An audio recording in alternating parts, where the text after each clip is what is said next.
by introducing the members of the group and our guests. Start to my left. Matt Gilly. Oh, tell them what What you your stake is here. I'm a commercial lobsterman. Jerry Lehman, commercial trawlerman. Paul Plummer, Town's Harbor Master. Darcy Kuchar, oyster farmer. I'm Amanda Ellis. I'm the director of DMR's Aquaculture division. Evening, David Wilson, fisherman. Samantha Bohan, I'm an oyster farmer. Chris McIntyre, commercial fisherman. Jay McCray, interested person and former legislator. Billy Saxton, I'm on the Harbor and Waterfront Committee. I'm Kevin Johnson. I'm on the Harpswell Select Board. At this point, any public comment from anybody out there before we get going? Are we good? Dana, can we get you, would you mind sitting up here just because you were an invited guest? Yeah. Just introduce yourself. Oh, yeah. You're wearing your Sea Grant hat tonight. Yeah, my grubby hat. You want to introduce yourself? Oh, sure. I know who you are. But. Yeah, my name's Dana Morse. I'm an extension agent with the Maine Sea Grant Program and University of Maine Cooperative Extension. You should also know, as I've said before, I am a leaseholder. Thanks. Yep, thanks. Any member of the group have anything they want to mention before we get going? Before we hand it off to Darcy? Yep. I want to say thank you for being here, and thank you, Jerry, for putting forward the invitation. Great. All right. In that case, I'm going to hand it off to Darcy Kuchar over there. Okay, so just a super quick summary for the new folks for why we're here. Harpswell's been kind of struggling with how to handle increasing pressure from aquaculture and make sure that it's meshing all right with the existing heritage fisheries that we have. So one of the things that we came up with as a potential strategy to figure out how to sort that out is to look at the existing stuff that is in place, and we kind of focused in on the component of interfering with commercial fisheries. So we thought it would be really helpful to lay out a map of where are our commercial fisheries. They're kind of well known by the guys that are here, but if someone's coming to town looking to place something, they honestly have no idea unless they get to the hearing portion, and then by then people tend to be already uptight and feeling defensive. So we thought we would proactively try and map out all of the commercial fisheries that occur in Harpswell. The easiest way to do that was we actually generated a whole bunch of these giant large format NOAA charts of Harpswell. We set up 3 public meetings over the course of the summer and fall in different areas of town, put out notice, rousted people that we knew, and invited them to it. And then also went around to go visit people individually that we knew would be interested in participating and maybe didn't show up at the meeting. So overall, we've had 20 licensed fishermen participate in marking out these maps. The breakdown is 3 shellfish harvesters, 2 scallop guys. We actually had a couple of rockweed harvesters show up, so we took their information. And then 16 lobstermen participated. And there's still maybe another half dozen or so guys that we plan to go see to give them a chance to add on to the data if they're interested. After all the meetings, we have these maps. This is one of them as an example.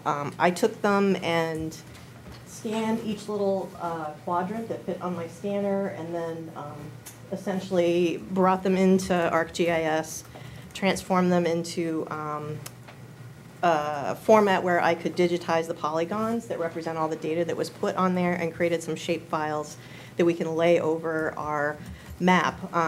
The idea being our end goal is to maybe have a good local Harpswell map that people could use, very similar to the DMR aquaculture map, that would have the same kinds of information where people can look at all of the components that they would need to know about for siting aquaculture, but also have this commercial fishery layer to kind of factor in.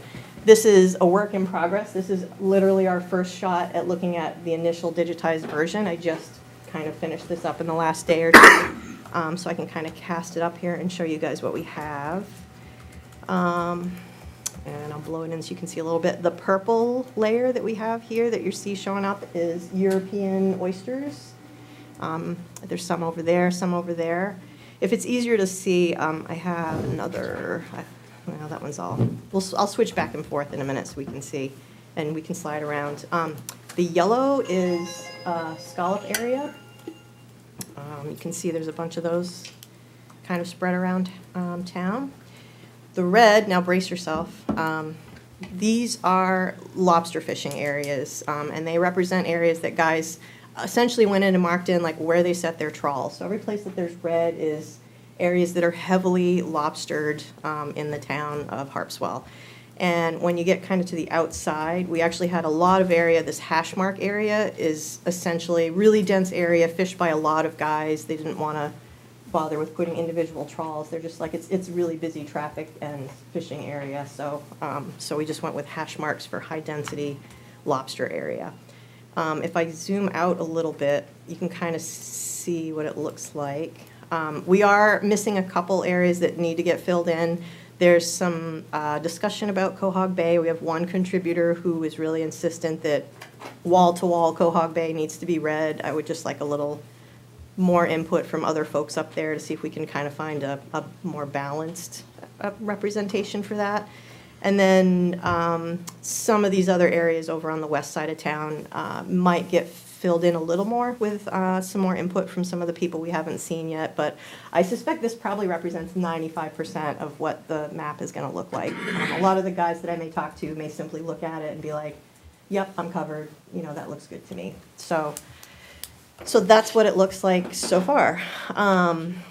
The other kinds of things that we're going to be able to put on the map are the same things that that DMR provides in your interactive map. I pulled in the pollution closure areas.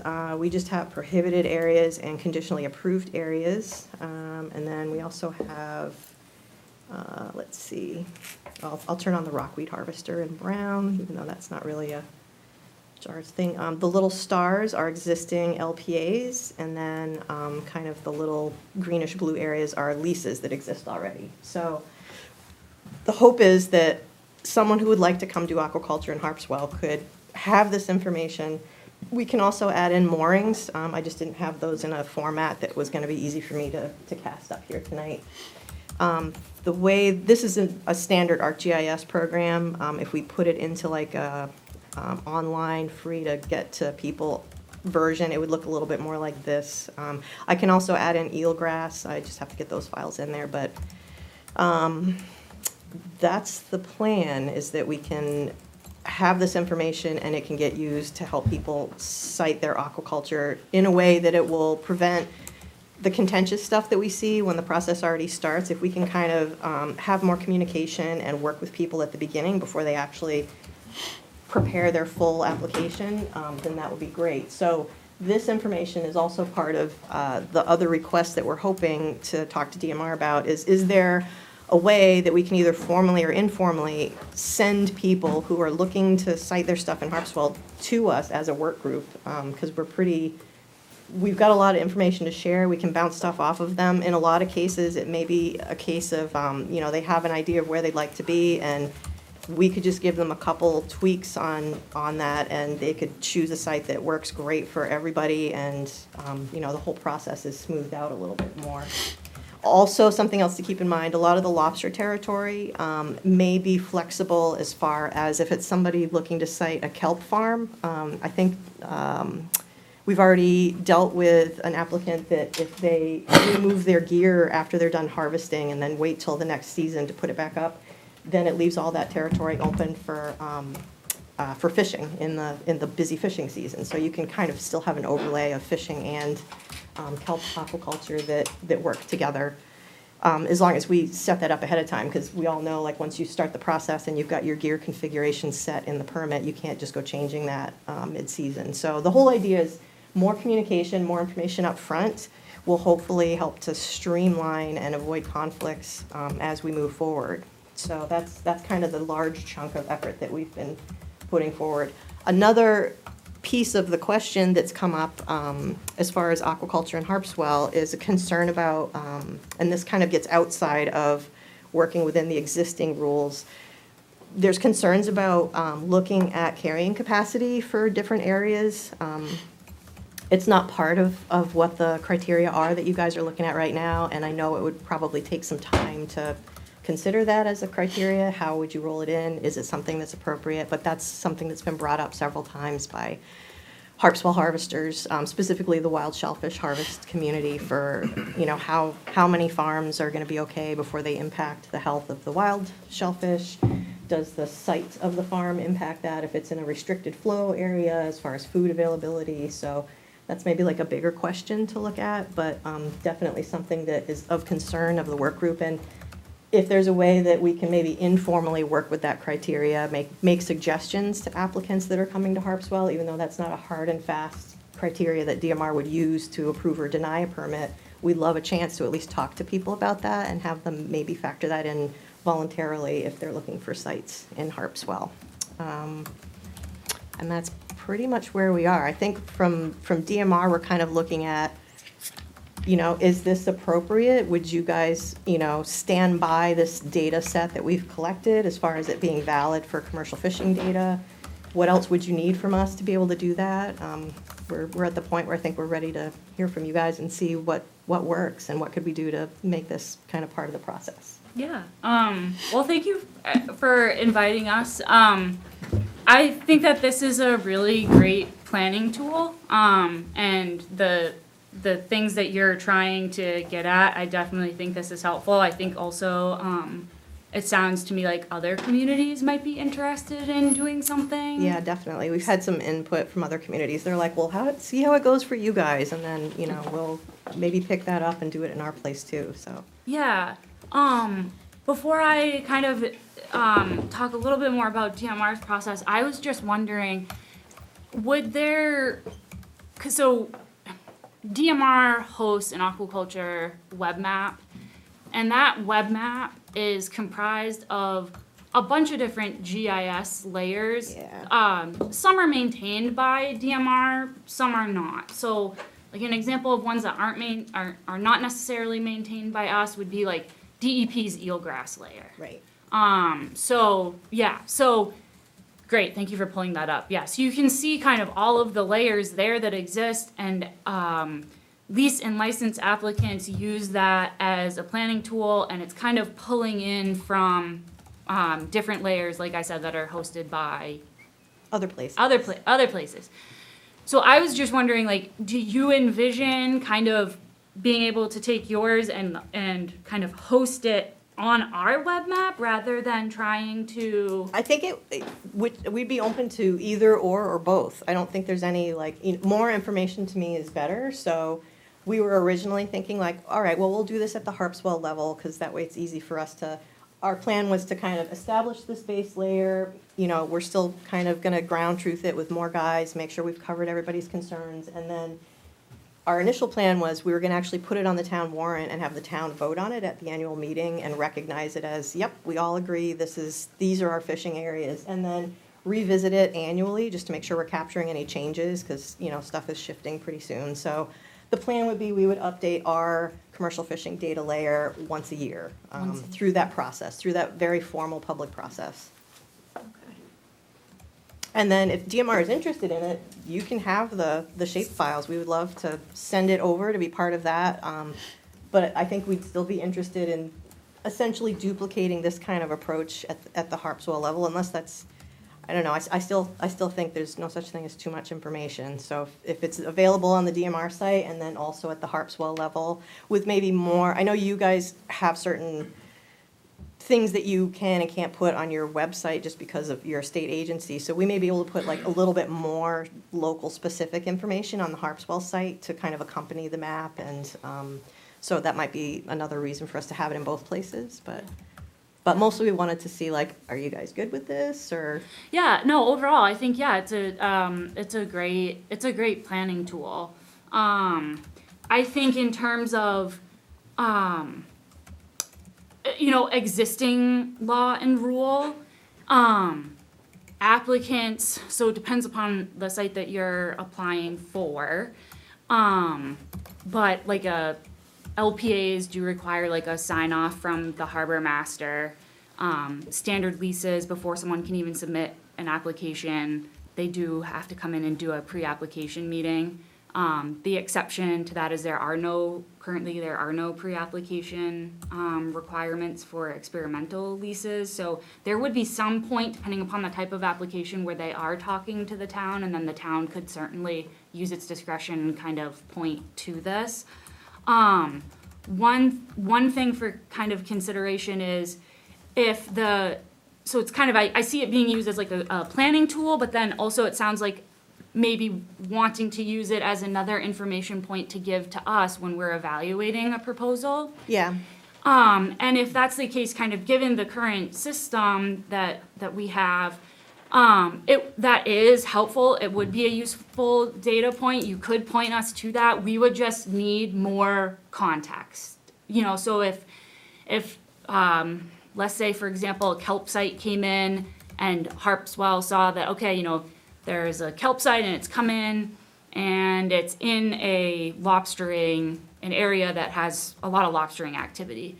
As part of our process, definitely share that with us, but then also provide the context of, there are X amount of commercial fishermen that use that area, this is a problem, here's why. Because our criteria still require us to look at, to make a determination about whether or not it's gonna unreasonably impact that.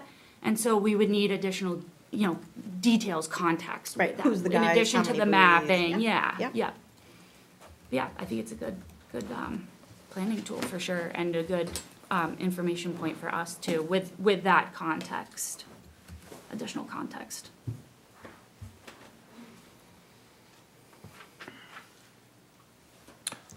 As far as the context you'd be looking for, that'd be number of participants, time of the year. I mean, we can ask some of the fishermen that work in some of these areas, but technically, now that we got the tracking on them, isn't that something the DMR would use as a tool on your own website? So, DMR does, obviously licenses commercial fishermen. It does have some information about kind of effort and that sort of thing and location to a degree, but those are generally done out in, I think, 10-mile squares or 10-minute squares. Yeah, sorry. And so, we're not we don't have that level of detail of from hearing from whether it's the municipality or the commercial fishermen themselves that this specific site is going to unreasonably interfere with my fishing activity in this area because.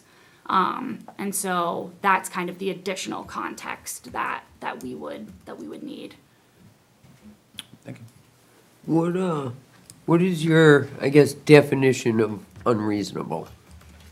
It's not defined in statute or regulation, but so it's all kind of evidence-based and case-specific. So it might vary depending upon the nature of the operation, what the individual is proposing to do, and the level of fishing activity in the area and what we get for comments. I think I'm hopeful that this group has really worked together well, and that if we produce this map and we maintain it, I think if we're all more regularly engaged as the applicants are coming to Harpswell, our hope is we can head off 90% of, misfortune and bad choices by using all this information. And then if there are people like that 5 to 10% that are just like, nope, I want to put it there anyway, then I think at least now we will be able to get you guys that context information. Now that all the fishermen know we're making this map, I think it'd be pretty simple to say oh, okay, that's, the Coffins, or that's Tom Cloutier, or that's whoever, and get you guys specific information or specific people to talk to if that's what you're looking for. Yeah. It leaves us in not much of a different situation than we're in at the moment, though, because currently, so we've made the map, we've said that this is a high value fishing area, and then yet still, in the moment, we're gonna be left scrambling to decide exactly who's there, exactly how much gear, and then still be waiting to hear back as to whether it's unreasonable to displace those people or not, And it comes back to the rule of three. Technically, we can't ask Coca-Cola how to make Coca-Cola, so technically we can't be asking self-proprietary businesses to give us detailed information either. That's the only kickback from our side I see. I mean, that's kind of why the Magnuson is what it does and what it says. It's, every business is a self-proprietor. I mean, we can get some vague information, but as far as the detail, that we can ask for the approach like we've done here with the other fishermen. You know, we openly, willingly ask, but that technical inside information is technically their own, by their own rights.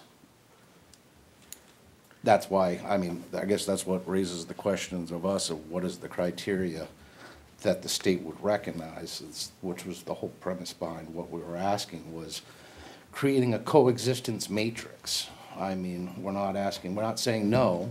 What we're saying is why can't we work with already what's pre-existing?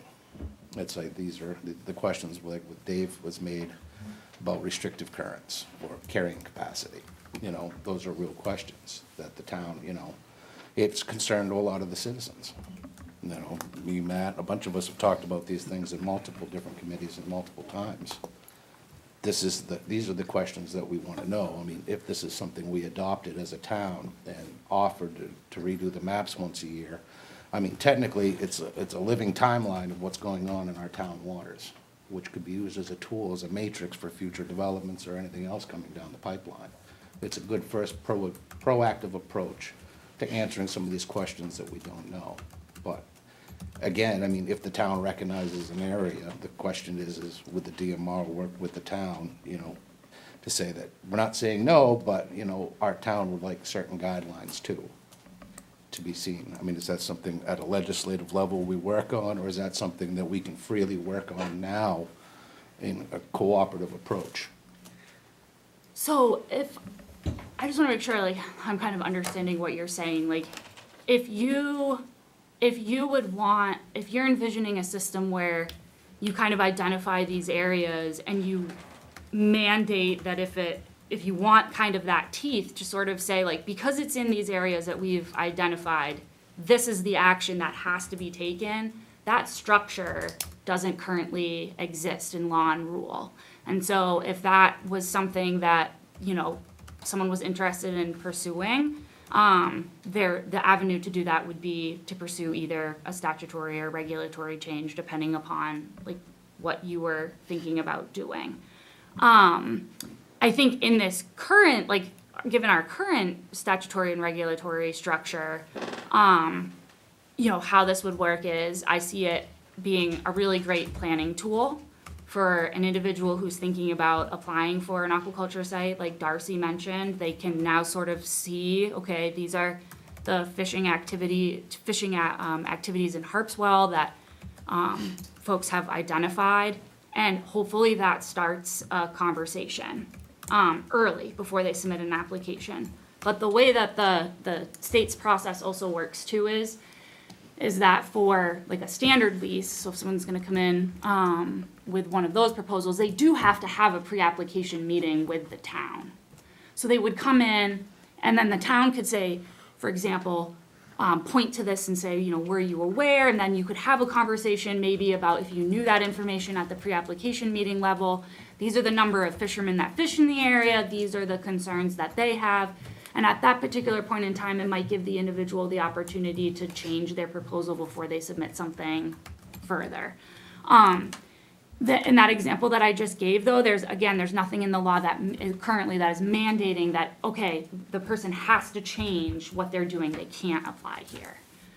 Yeah, I mean, that's kind of what the premise of what we were doing here as a town, coming together, you know, in a cooperative approach to raise everybody's concern from every angle, you know, at a middle-of-the-road approach. Yeah. You know, the things are what they are. You know, we know they're gonna change. This is a good approach for the town to look at an initiative to chasing this down the line. And we'll have actual historical information that could be updated annually, or in case of emergency action, you know, the advisory board can always come back to make a revision. But if we were to come up with a coexistence matrix that works for this town and this community, and we created it and adopted it here, is this something that the state will recognize? Or is this an approach that, you know, legislatively, like you said, should we go down that avenue? And is that something that the DMR would take a walk with us down that path? Yeah, and the state would consider this in terms of, like, because we have, depending upon the type of proposal, there's always an opportunity for municipal feedback and public feedback on any proposal that gets submitted.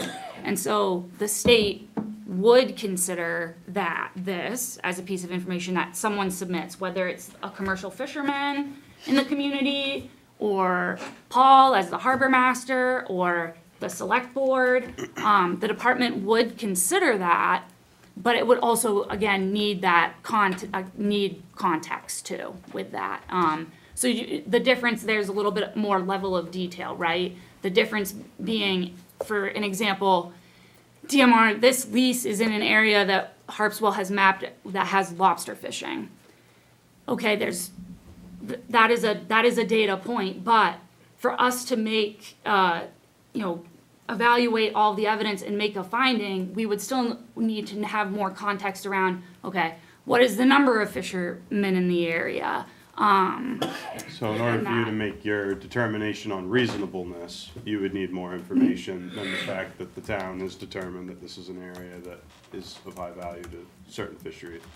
Yeah, like you've identified So it as. essentially, unfortunately, the work that we do would be considered, as just feedback, like any other feedback that, could currently be made to the department. I guess it's just, it was the hope, I think, of the town that by doing the legwork that we've done and are still planning on doing, that the department would take it as a little more than just any other feedback without needing, that more detailed information, because we've gone and done that detailed work in order to create this, So I think it definitely seems like some legislative change would be needed in order for us to realize the benefits of the work that we've done as far as minimizing conflict. Yeah, and I hope, I want to be clear, like, I think this is a great planning tool, and I'm certainly not. I know, well, Yeah, just you guys clarifying. work under a certain set of guidelines, and Yeah, so we follow rule and law, and kind of given current law and how we evaluate things. This is a data point, but then we would need to have that. yeah, Like because you additional. still at the end of the day might find that it is reasonable to displace a certain number of fishermen within an area. Depending upon depending upon the nature of the proposal. And like, it might be a situation too, like the example that Darcy brought up where, you might get into a situation where, let's say there is a kelp site, the opposite of that argument is like, there is a kelp site and it's being proposed in an area where there is lobster fishing, but it's inactive during lobster Right. fishing. Like, that context would be helpful Yeah. too, because you could say, it's in this area, but it's actually not going to impact anybody because it's Right. it's a type of activity that occurs when fishing's not occurring, and that's why that context is really important. Yeah. Yeah. But also to, because at the end of the day, you're still gonna, have to determine reasonableness when it comes to displacing current fisheries. Yep. Would it make any difference if we added in the actual individuals that fish in those areas as like part of the metadata with the polygons? I mean, would that give it any more boost as far as being valuable, or, it's still gonna be a kind of case-by-case basis for you guys? I think, I think you had a couple of members who were like, no way. No way, no Can't do way. that. Yeah. You'll Well, lose all your you data. You could go out into an area during, peak season of fishing in that given area and count the number of Yeah. different buoy colors if you wanted to, because anybody could do that. Anybody can do that. You know what I mean? And include that data. Yeah, I which could just could do be valuable. numbers of But- different buoys in an area Right, instead of yeah. like a I mean, if- specific name. Right, If the but, DMR is already tracking with a 10 by 10 block, they must know how many people go inside of that 10 by 10 block. well, right, but The Yeah, blocks yeah, are pretty yeah. big. Like for Yeah. pogie fishing, it's like all of Harpswell is high pogie fishing, so. Well, that's exactly what we were asking when we created this matrix. So if we have an area that's already showing seining, lobstering, shellfish bed, and there's already 3 coexisting matrices of fisheries, I go, is that really suitable for something to block off?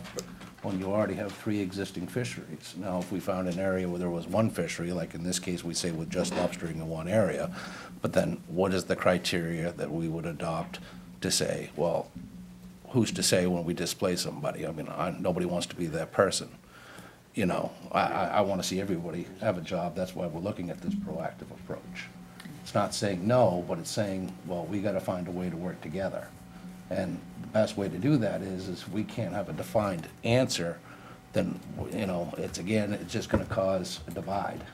Yeah, I mean, a lot of the reason why there's been conflict in the past that we're trying to work to avoid is because the current way that the department has worked through, a number of leases has led to, conflict. And not to say that, there, again, the department is working within the rules that the department has to work within, but it hasn't exactly always worked well for new and existing users, and which is why tackling it at a more local level is just such a great, and just to be able to require that more, to be able to require that experimental leases as well have to come to the town and get the town's approval, and that the standard lease applicant also had to have approval from the town in order to go forward with their application would be a really great way to ensure that current and new users are able to coexist well without getting down these roads that lead to adversarial public hearings and things like that, that nobody wants to be a part of. But that would take legislative change. And some things to consider too as you're kind of still working on the project too is the state is implementing a system that works statewide.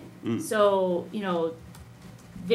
these types of things, particularly if it took off in other communities, making sure that it's representative and it implemented across the state and that other municipalities are willing to kind of take on that level of work, whatever kind of recommendation comes out of the committee.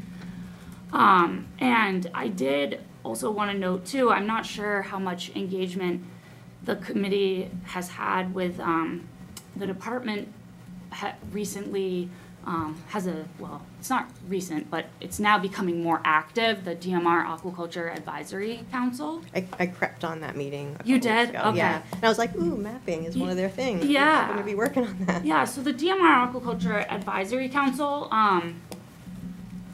people who are involved in other fisheries are probably really familiar with the lobster zone councils or the shellfish advisory councils. It's comprised of aquaculture industry members who represent a variety of sectors across the state. And there's also some municipal representation in terms of a harbor master on that as well. And so that would also might be good and worthwhile. Those meetings are open to the public. There is a period where we take comment on this stuff, and so it might be good to suggest that there and get feedback as well. I think their next meeting is in January, but that's something to keep in mind too as you think about regulatory change and what that might look like, and it might give kind of a broader audience an opportunity to provide some feedback on this too. And I did bring a handout. I'll pass it around. It's this is specific to municipal engagement in aquaculture leasing, and it talks about all of the ways that right now municipalities can provide feedback on lease and license proposals in their town. It's specific to municipalities, but members of the public also can engage and provide comment. And one of the examples that I give around kind of getting additional comment is this document does talk about how to effectively engage with the process, And one of the things that we routinely see is sort of, sometimes people will give very general comments, like, this area is where we commercially fish. But going a couple steps further and just providing additional context can be really helpful when we evaluate a decision. So for example, commercial lobstering occurs within the boundaries of the proposed site, May through November, and saying, you know, the approximate number of traps that are fished within the boundaries of the proposed site.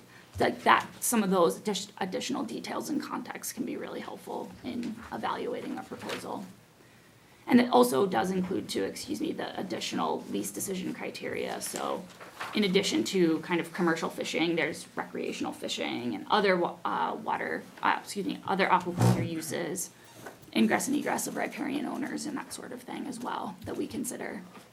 Yeah, we were gonna add like wharfs and stuff to our local map too, so people could see access points and docks and all of that stuff. Right now, we do a pretty good job, we already have classifications for our waters, type 1, 2, 3, and 4. Type 4 being basically like our harbors and stuff where heavy boating traffic occurs. And you guys seem to honor those maps whenever we've gotten a lease within those like type 4 waters. It seems to always get denied because you honor those maps that the town made years ago. These maps are even more specific than those maps. I guess I'm confused why, if you're willing to honor the less specific maps, why you wouldn't honor the more specific maps. I think in the cases that you're talking about, there was additional context provided with those beyond sort of it was like, there was. Paul provided, I think, a summary of what the actual activities were in the area and why the proposal specifically caused an issue. So there was that additional context too. It wasn't just like It's all context. yeah. But it was an yeah. explanation basically of why it was a type 3 water. Yeah. And because of the fishermen that fish in there, so I think it was, So could we essentially kind of do the same thing on the town level here if we map this out ourselves, and an application came forth and, and Paul and the Harbor Waterfront Committee that looks at these applications, looks at it and goes, all right, well, there's 4 fisheries occurring here. This is kind of what we now would call a type 4 water, a heavily used area, and Paul basically submits his letter saying, this is a heavily used area, there's scalloping or however many other fisheries, DMR honor that decision? It would be used it would be evaluated and used as a piece of evidence when we're considering that specific proposal. I guess how much weight does the harbor master's decision carry with DMR's decision-making process? Can that stop a lease per se, or grant a lease? Like, has DMR ever granted a lease within a town that the harbor master has not signed off on? Well, for leases, harbor masters, it's a little bit different. So for leases, harbor masters don't sign off on them. They do have, the law does require a harbor master or municipal official signature on an LPA license. LPA, I'm confused. Yeah. So if you're talking about an LPA license, what the law says is that if a harbor master or a municipal official doesn't sign off on an LPA, there is a process in law that allows the applicant to then petition DMR to evaluate why the signature was withheld, and we follow that process. And if the law says if the department finds, and we also, I think, have to consult with Marine Patrol as well, but if the department ultimately finds that the signature was not withheld without basis, then the department would not consider the application. But everything that we do is criteria tied. So an example of that would be, if a harbor master said, I'm not signing this application because I feel like it's going to unreasonably interfere with commercial fishing. And then the applicant said, DMR, can you follow up on this? Why was it make a determination, was the signature withheld without basis? It is criteria tied, and if we did a follow-up and found, there is commercial fishing here, it was not withheld without basis, then it wouldn't go through. Does that make sense? Yeah, because that's some of the problems we've run into sometimes, is we'll have applicants that come in and go out to these areas and say the wintertime, and say, there's no buoys here, there's no fishing, and then they come in front of our committee and there is a ton of fish in there. It's just not in the middle of February, and they went out and took their pictures, you know. And I think that by having this tool, we could avoid a lot of that for the applicants, for DMR, for the town, and everything like that. If it's something that could be utilized, you know, if we could somehow, I think it's just gonna have to be done legislatively. Yeah, because the one disappointing thing is that you're not simply going to be able to say, Right. you know, it would still come back to doing the same work that you have to do right now. Without us having done this work, you'd still have to go and do the same work that says that this is exactly how many people are here and this is when and this is, you know, without. What, It would require Sorry. additional comment from the harbor master and Right. who I mean, who this is gonna reflect. Essentially what, I mean, besides being able to provide this as a tool for people that are looking to site leases and, you know, hoping that they then, you know, recognize that certain areas are not good for lease siting. Other than that, it doesn't hold any, you know, weight as far as, you know, whether a lease gets cited in an area or not, essentially. well, what I'm hearing is that from your point of view, the department could take this in as part of the process. You've been very clear about that. I think, help me, I think part of what this group is looking for is could the town have more input beyond this, like with the LPAs? But that isn't something that happens by statute now, it's particularly with experimental. Correct, yeah, so currently, like, there is the sign off for the LPAs, but for leases, for standard leases, the applicant does have the requirement to come and hold a pre-application meeting with the town before they submit an application. And in accordance with regulation, that meeting is between the municipality, the department, and the applicant, and it's an opportunity for the town to raise any concerns that they have early. There's no requirement like that for an experimental. So could that process, could that be, the town, could be, what does that mean? The town, the harbor master, could that be an entity like the Harbor and Waterways is for LPAs? Could we schedule that pre-application during a regular Harbor and Waterfront Committee meeting to have them come to that? Yeah, the law gives towns discretion and how they want to evaluate sites. So like, a great example, I think, is Harpswell, how Harpswell reviews LPAs. Harpswell, I believe, requires them to come in and they get reviewed before anyone signs off on them.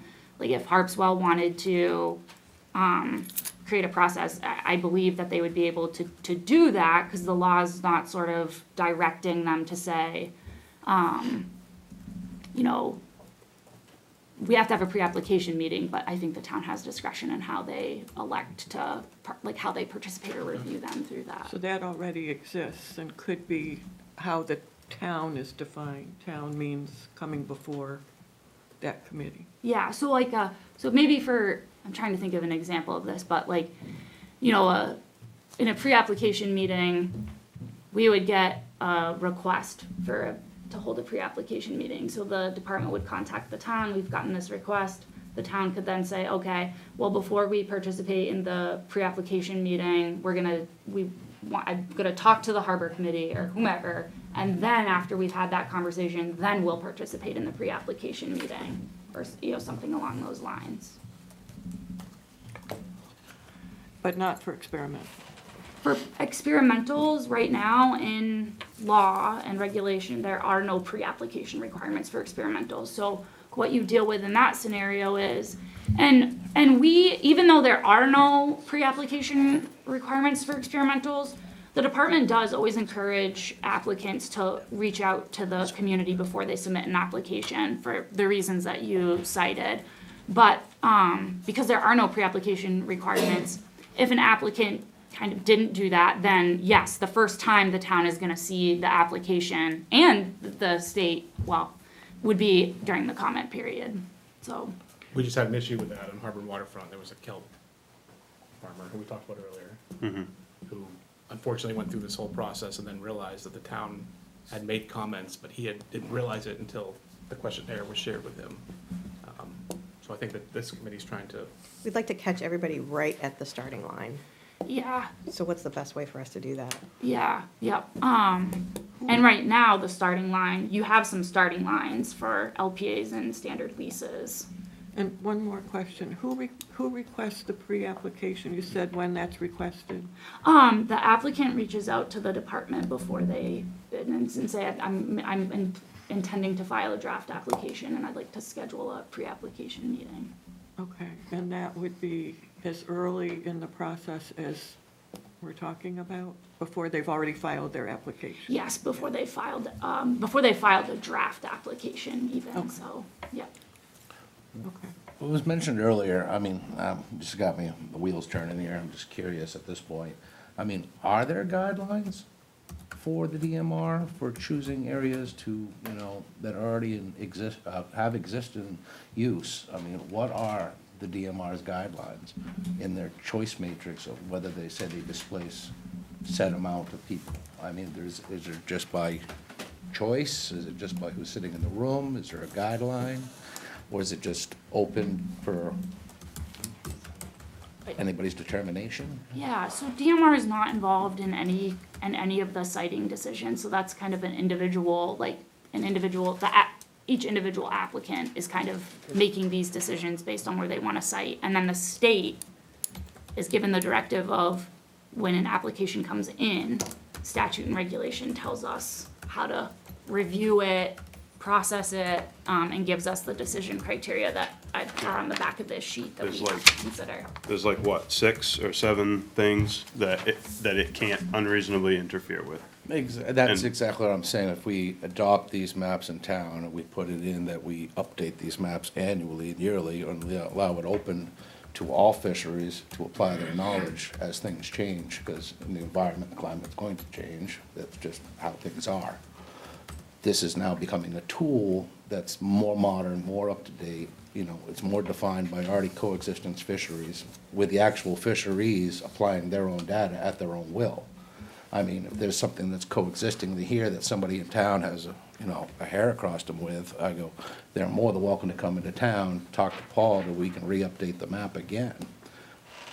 But it comes back down to the question is I think that was half what's got everybody concerned with these leases, is if they've already got, you know, their business or their family's been in an area for 2 or 3 generations fishing the same bottom their great-grandfathers did, but because they've only used it 3 months, but then they go seining out of there maybe 2 months or 1 month out of the year, depending on whatever the state allows us to, that area is now off the chopping block. You know, that's historical fishing bottom that's been coexisting in this town for, well over 200 years. I mean, we haven't really changed any fisheries techniques in well over 50 years. You know, aquaculture is the new kid on the block, and these are the questions and the guidelines that we have in every other fishery. These are just the things that we would like to see recognized here. And if us creating you a map of pre-existing fisheries, you know, if the town says that, if the town decided to adopt that, if there was 3 overlapping fisheries into an area, that it's just it's a no-fly zone, would the state recognize the town saying it's a no-fly zone? But at the same time, with these updated maps, we can point out areas of interest that would be more proactive approach to be in a coexistence with the already fisheries we have. It's not saying no, but it's saying, it's like, we can work, well, I'm not saying no, but we can work together at a reasonable rate and say that this, but I guess what we're asking is if the town does this, is that something that could be recognized as part of the process in the long term, which will knock out a lot of these questions that, you know, these little chit-chat committees, you know, back and forth on different subject matter.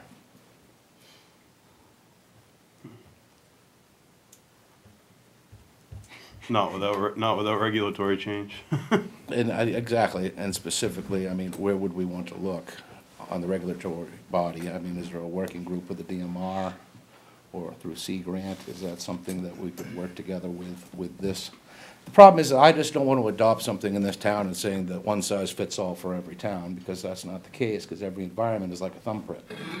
And fisheries in every area is like a thumbprint. Not all two fishermen are the same, that's just the truth. Well, you can make things permissive rather than mandated. Exactly, but I just want to know if the Whatever. town was to adopt it, and we were to draft this, the town accepted it, would the state accept it as, you know, the town, this is what the town wants? Or, that's where it comes back to the question on what is the guidelines that the DMR says is acceptable for displacement? I'm just curious, what is the acceptable limit and what is the criteria specifically in that? I mean, I know you're saying if we think there's 3 fishermen in the area, we should tell you, but what you're telling me is we don't already know, but you guys have already made these decisions in the past. I'm just curious, what are those guidelines? Yeah, so it's in, I don't know it off the top of my head, but I can certainly follow up with you and give you the exact citation of what we're looking at in reg that talks about the things that the department must consider with regards to commercial fishing specifically. But I think it's kind of the question that you're asking, if I'm understanding it correctly, is, you know, are you kind of asking, like, basically we want to we envision creating a system where if anything is in here, any mapped area that the Harpswell or any other community, let's say, maps, if it's in here, it's a no-go.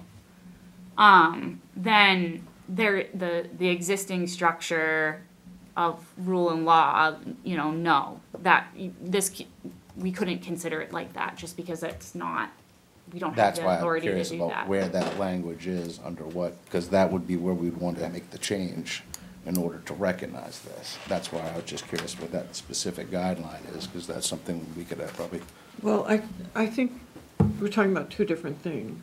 What I'm hearing you say is, can the town say no, and DMR then wouldn't give a lease?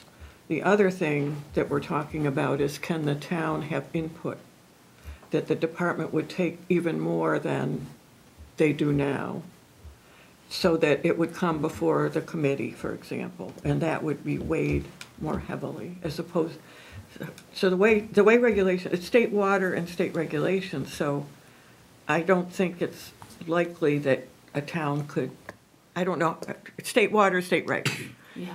But to have the town have more input, the people of the town have more input to find balance for the fisheries.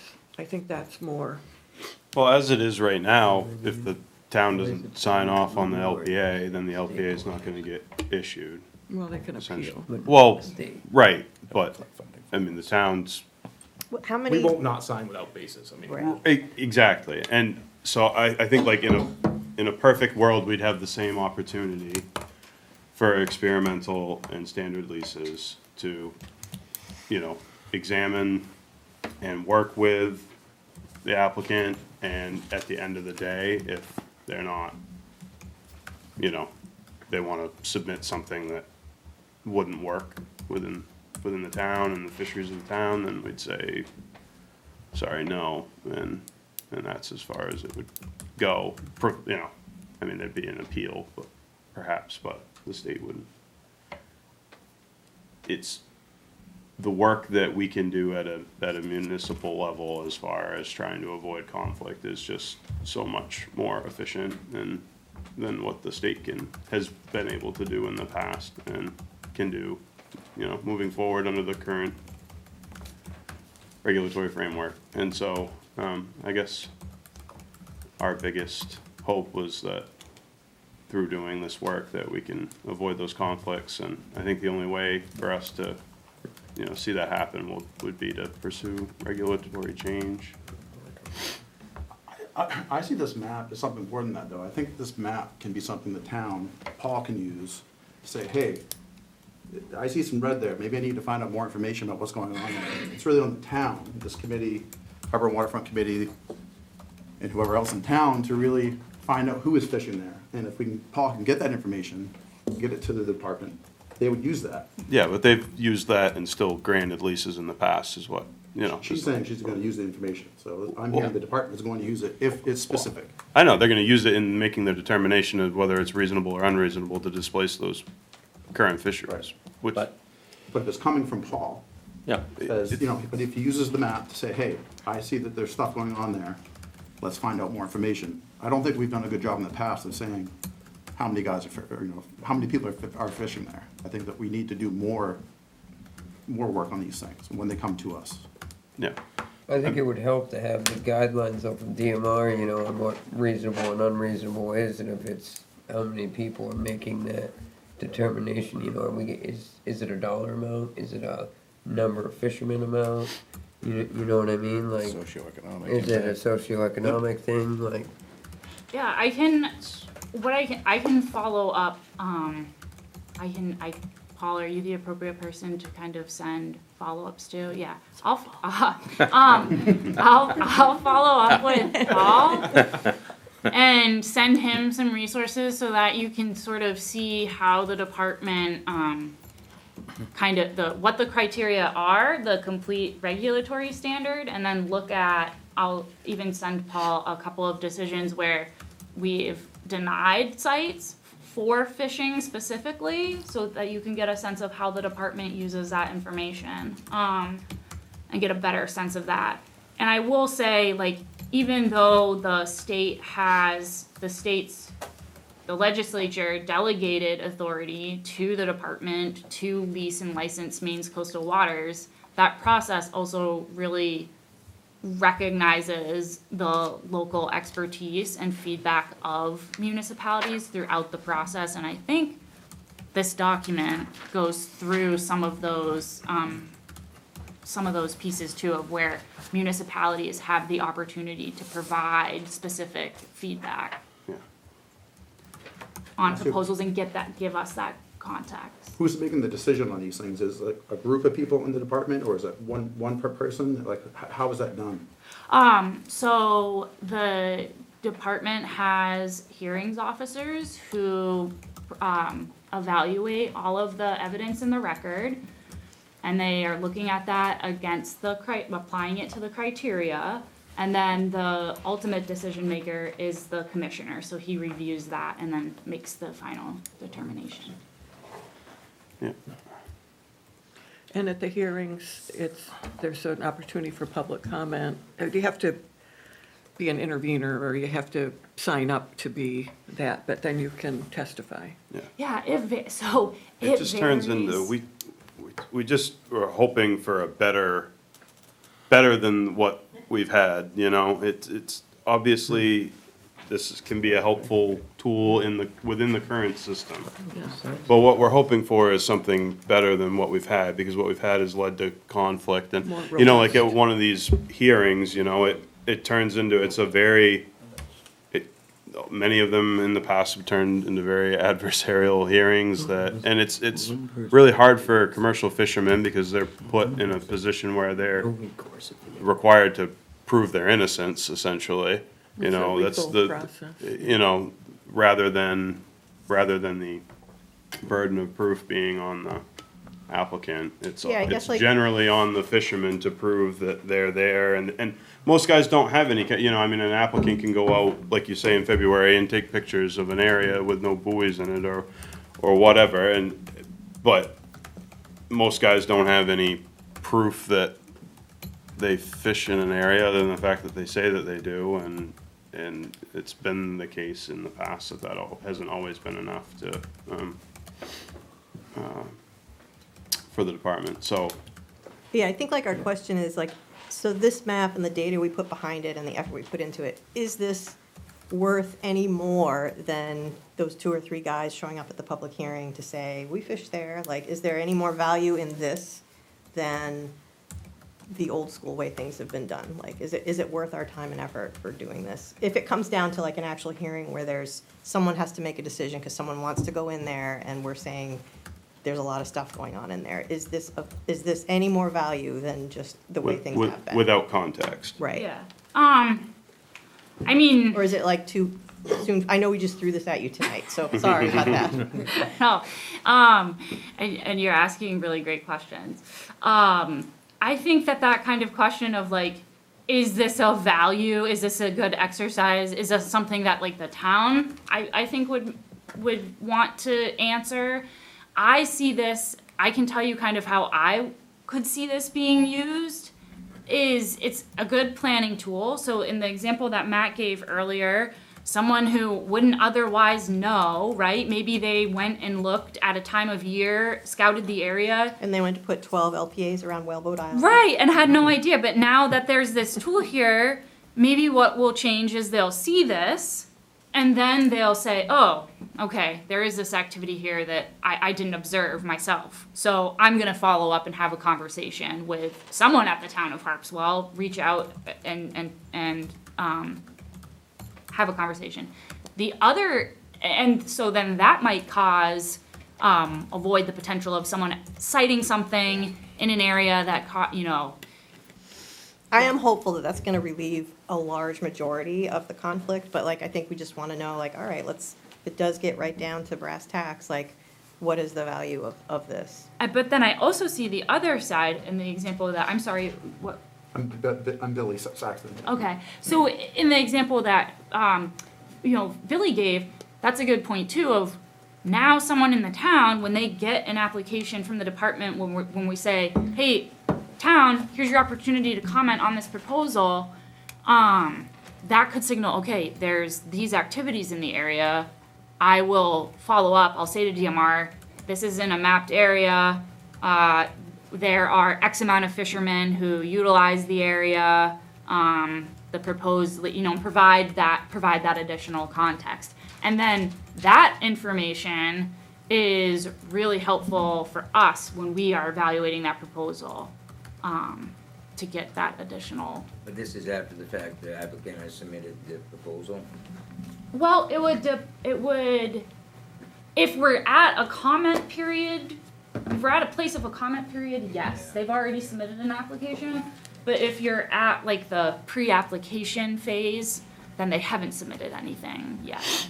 How would we catch experimental leases since there's no pre-application thing? Would that require a tweak to the regs to get that before us, like to include that with the other styles, or? Yeah, I Like, think. would you guys freak out if we went for something like that, or you think you'd be on board? You know what I mean? Like, I don't. Yeah, so I think there's nothing, like, I think that, towns can kind of set best practices, like if you wanted to sort of say like, hey, before anybody comes in, we would really appreciate it. I think it's important for us to capture all aquaculture, Yeah. regardless of the type of permit or lease. It doesn't make sense to like leave one out of the process because we're trying to kind of have a nice clean start right from the beginning. Yeah, yeah. Because we can If- save the leaseholder or the applicants a lot of money, because a lot of time they come Yeah. in after they've paid their Yep. fee, and we're like, no, it doesn't really work there, but if you move it 100 feet this way, it will work. Yeah. But then they gotta pay again. Yeah. And that's just a giant waste of money and time for them, where if they could just make a small edit or do this ahead of time, they could save everybody time and money. Well, except DMR. I was They gonna still say, get it's their not money. DMR money. That ain't gonna work. They're getting paid. Yeah. Sebastian, you had your hand? Yeah, Sebastian Bell with the Maine Aquaculture Association. This looks like, Oh, what a slide closer to a mic. Oh, yes. take your seat, Sebastian Bell with the Maine Aquaculture Association. This looks like an amazing body of work, and I think you guys deserve a lot of credit for. I also don't think you're giving yourself enough credit. I think the net effect of this is going to be an applicant. You have flipped the burden of proof on the applicant, and the applicant is going to have to prove that that map is not right. And that's going to be part of their application process. So you, by just mapping this and doing this, you have established a whole nother level of requirement for the applicants. And my advice to our members will be, if they are going to go into an area like this, I will say to them, you need to go there for every week of every month of every year and take photographs and verify whether or not that map is accurate or not. Because that's the only way that you are going to be able to get an application through the system in the face of DMR asking the question, that's on a map, that's a high-use area. So I really think you guys are not giving yourself anywhere near enough credit. Now, the downside of that is, if those maps prove to be not accurate, then DMR is going to start to question them, right? And so that's fair, right? All we are asking is, don't discriminate against us, right? We just want to use the water like other people. We don't want to get in anybody's way, but don't discriminate against us. And so I actually think, I will be surprised if other municipalities don't pick this up and use this. And you know, we'll have to build into our advice to our applicants. Well, guess what, ladies and gentlemen, you can tack a year onto your application procedure because you're gonna have to go document it for a year to see whether that map is accurate or not.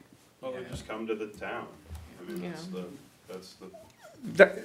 I mean, we tell them to do that already, but, I mean, the reality is if it's on a map, it becomes factual, right? That's the way it works. And so DMR will have to consider that in the hearing, and, as they should. Yeah, Yeah, because any applicant actually has 3 committees he should go through in town. You get Marine Resource, Harbor and Waterfront, now this one, and then eventually to Paul. Right. You know, and if you get through all 3, you're in pretty good shape. And if your people, your folks are getting their, even the experimental leases, know this ahead of time, it save a lot of trouble, and, you know, just come see us. Start with Marine Resource, then Harbor and Waterfront, then these guys. We always recommend people to talk to the local communities they want to operate in, and if they don't, 9 times out of 10, they run into a train wreck. I mean, that's the fact of the, and we've seen it again and again in other applications, and that's, you know, that's the right way to do it. That's the way it should be done. Oh, yeah, we have 3 aqua holders in right here now, leaseholders. Right. On the committee, so. But this is an amazing piece of work. Darcy, I know you've led a lot of this, and you deserve a lot of credit This for it. was a giant group effort. We've all had a long summer working on it. Yeah, I'm sure you have. I mean, this is not, that is sick not of it. easy to do at all. It really isn't. And, you know, we'll use it as a tool. I'm sure DMR will use it as a tool, and we'll recommend that people use it as a tool. And hopefully it'll help people avoid the conflict that you guys have kind of lived and suffered through. well, there's been a lot of time spent in, you know, proposals that, yeah, like if we would've had this established, I know that this is just a municipality, but we're identifying and honoring state fisheries, you know, beyond our municipality, and I mean, yeah, I'd really love to use this from here on out, if we could. But the important thing is it's gotta be evidence, right? Yeah. It's not just hearsay, it's evidence. Yeah, definitely. And that's a distinction. That's what the system recognizes. Yeah. And so here, you know, you've got an amazing body of work, and now our folks will have to go in and say, okay, we're gonna take a look at that, and we really think this area over here has potential, but let's go take a look at it and see whether, you know, whether or not the map is really accurate. And I think that's a fair thing to do, you know? And it may be, I mean, it may take some time, multiple years, to realize that, well, that little piece, that little square over there actually hasn't been fished in 25 years. So, you know, maybe that is something that people should think about using a different way, because we still want our working waterfronts in our community, and we want to give people an option to make a living on the water. Yeah. So that's, Can I ask you a question? yes, ma'am. As Darcy asked, would you freak out, would the association freak out if experimental leases had a pre-application process? I don't want to speak for my board. I mean, every position that we take has to go through our board, and our board is a representative board. We have 1 member for each species and production method and company size that sits on our board, so it is a very diverse board, but my gut tells me probably not.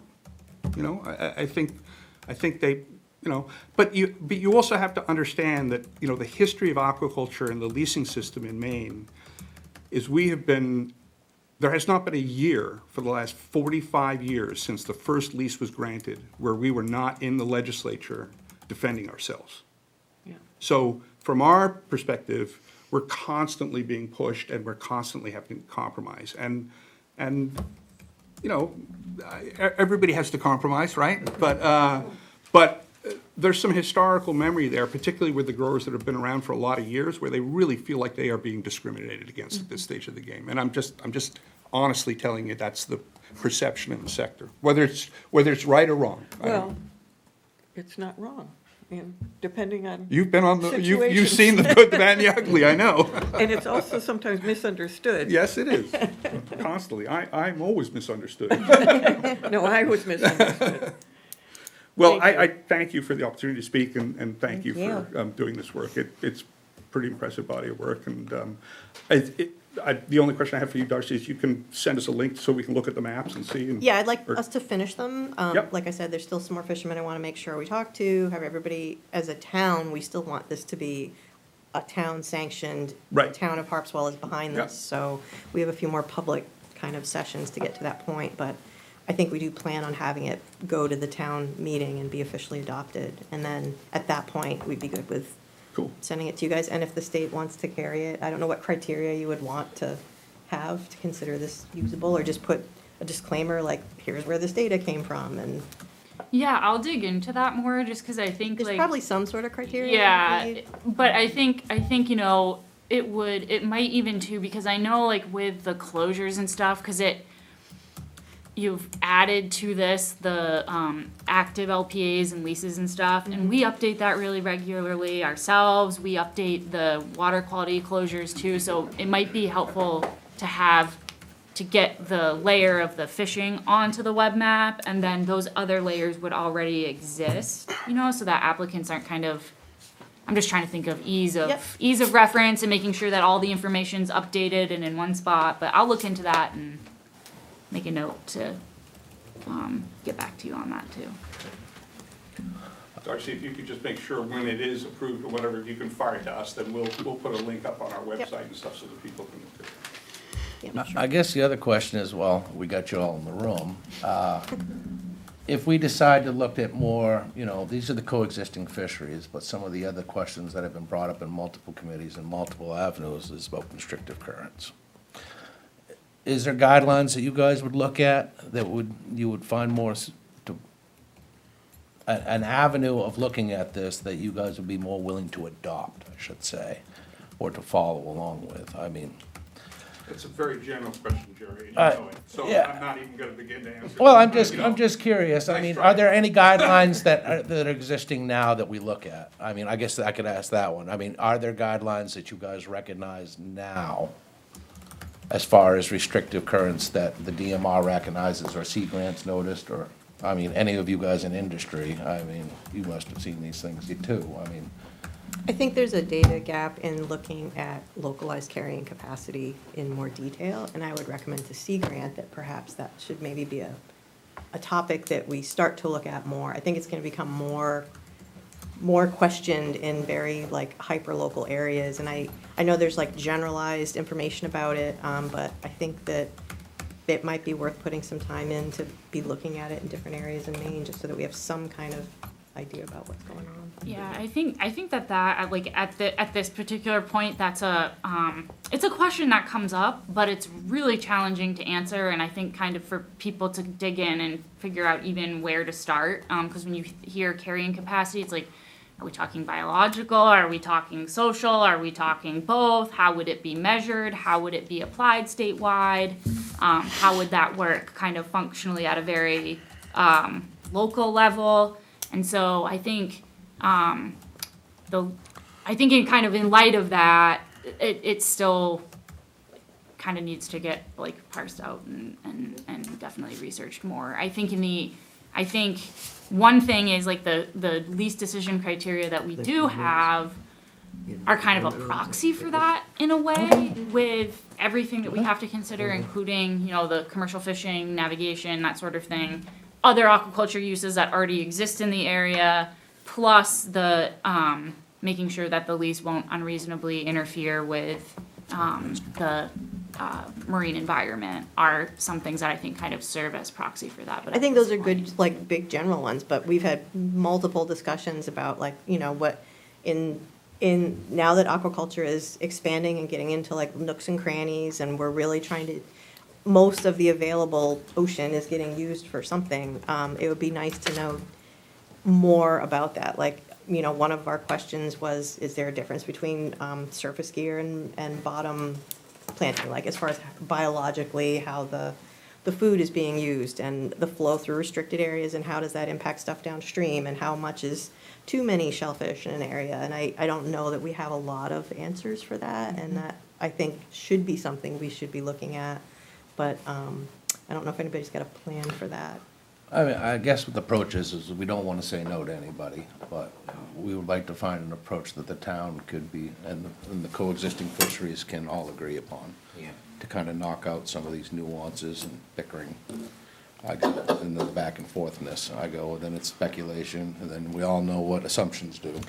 You know, I guess, did you want to ask? Yeah, do you guys, when you issue these leases, whether they're the OPAs or the standards, with other leases that take place in the ocean, there are environmental impact statements and environmental assessments that are done. Are you guys required to do these same environmental assessments and environmental impacts that other lease areas within the ocean are required to do? If you're talking about like a federal kind of level, like EIS, no, but for leases, the department does go out and scientists go out and do an assessment of the site and then write a report. So, We are, They kind of capture the baseline. yeah, well, I mean, in order to capture the baseline, they've got to have 3 to 5 years worth of data. Are they looking at these sites for 3 to 5 years to create a baseline?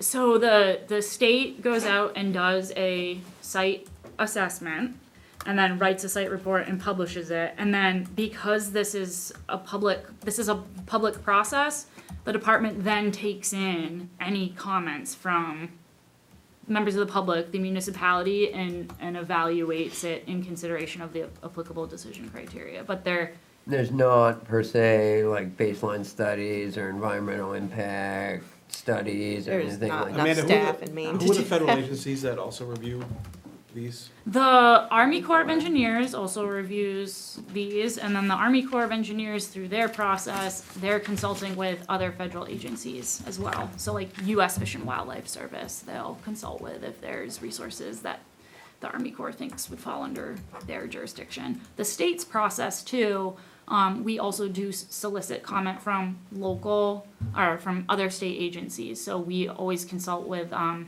Maine IF&W, and then the Department of Agriculture, Conservation and Forestry, and then DEP if it's a discharge application. Just if it's a discharge application for What- DEP? Just Yeah. if it's a discharge application is the only time that you guys consult with DEP? Just if it's a discharge application with DEP, because you would need if it is a discharge, you need a permit to Yeah. do that from DEP. So Like on all feeding the other standards. leases, you guys never consult with the Department of Environmental Protection?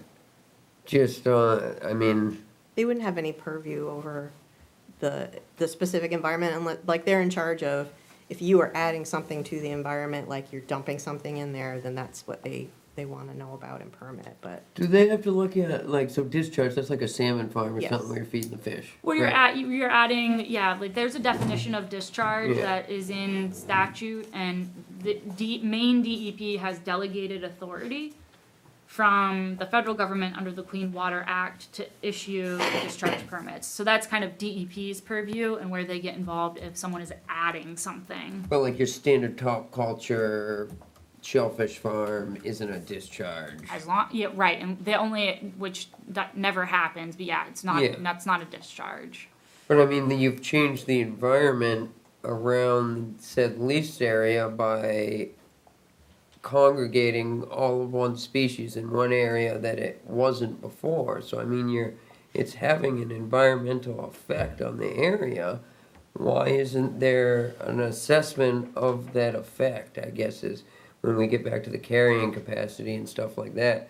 That's kind of the other thing we're curious of is, like, it's good effects and bad effects, but what are we doing to kind of study some of these effects that leases are having, whether they be good or bad? Any? The state, to answer your question, like, the state's not doing baseline studies. The state is charged with evaluating those lease sites. Is and- anybody doing baseline studies, wanna- Sea Grant? that? I'm not sure quite what the question is here. So is anybody evaluating shellfish and seaweed? No, like the whole marine environment, when you start moving these leases into areas that were no leases, there's gonna be positive and negative effects, as there is with any time you change the environment. Is anybody monitoring the effects that, I mean, so especially, I'm talking more the standard leases where you're encompassing 10, 15, 20 acres, you know? That's affecting the environment around it, and who's monitoring Yeah, that? it's kind of a yes and no answer, I would say, which you might not like, because it kind of depends on the question. So for example, there's a lot of research that's looked at recently about habitat use by other animals by oyster cages. So could be black sea bass, could be tautog, that kind of stuff. So that's kind of a specific question. Broad questions about what are the impacts, I can't think of anything going on right now in Maine that's kind of looking really broadly at that sort of level of question. I think it would be helpful to consider starting to do stuff like that, so Yeah. everyone can stop Googling stuff on the internet for things that have been studied someplace else and applying that here. I think it would be nice to just have the actual answers for us locally. I think the town of Brunswick's beginning to look at that in McCoy Bay, aren't they? Did they, the town authorized like $300,000 for a grant? Something We can like find out that. more, but Yeah. I'm really interested in seeing what their I mean, the state is though, like, just to clarify, I know this is a separate thing, but the state does inspect those sites annually to make sure that they are in compliance with law and rule and that sort of Right. thing. So the state has a dedicated aquaculture inspection program that does that. And I'm not saying that they're not following the law or anything like that. I'm just curious to, because I'm sure, I know for a fact that around like an oyster farm, it cleans the water up. You know, the water gets clear, you know, and that's probably a good thing, you know, but I'm sure there's good things and bad things. And I would think the state would want to know these answers, you know, before they continue to pump out leases. I mean, it's a carrying capacity question again. Yeah. It keeps looping back to that. Yeah, and to kind of come back to this, like, the state of science or the state of knowledge, like the discussion about carrying capacity could mean different things. And so even discussing what people want to know out of that term and what it all means, so that everybody's kind of playing from the same deck, that might be useful. Discussing what the state of knowledge is for environmental impacts, I mean, that's a big topic, but you could design a program around that. Are there specific questions? And so you have a meeting or a series of meetings, or you do a literature search or something like that to try to aggregate that data, and then you go from there. But it's a huge topic, and it does kind of depend on what the specific question is, I would say. I just, quick question, I mean, you guys probably know better than I would.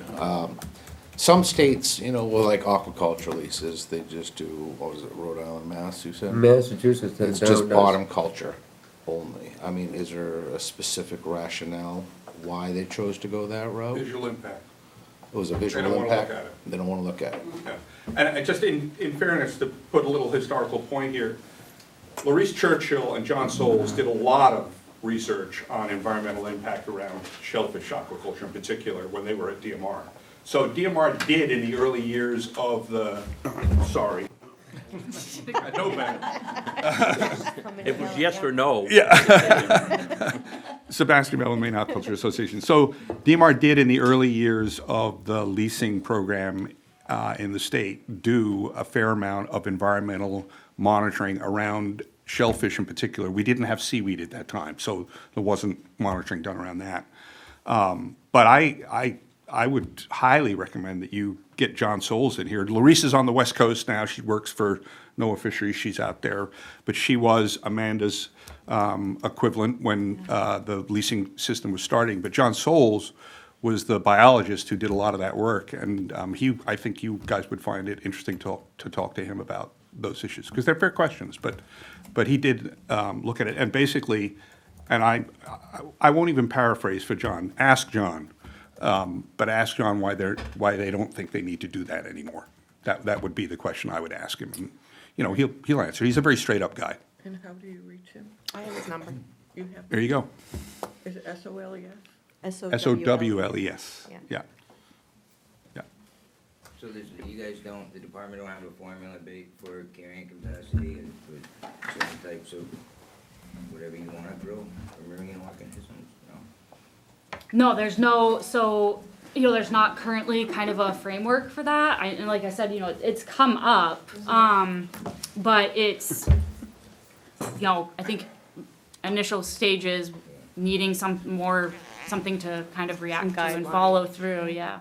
Yeah, and again, that question, it's a big topic, carrying capacity. So if the scenario is, we want to know how many oysters could be in an abatement before we start to see reduced growth in our softshell clams, that's a specific question. Well, no, not just reduced growth in softshell, but just reducing the amount of algae, the amount of platonic life within that water column, specifically on the top. Yeah. Okay, and so that's, I don't know if it would, I think it would take like a drastic, like, as far as like the footprint compared to that particular area before you'd see a reduction in neighboring, current fisheries, but the overall, the platonic health in the water. Yeah. That's before and after the tide, that's providing all the other local life within that area. yeah, and I'm not expert enough to definitely have all the answers, but that's a researchable question. Yeah. You can take a look at what's in the water ahead of a farm and below a farm and track that over time.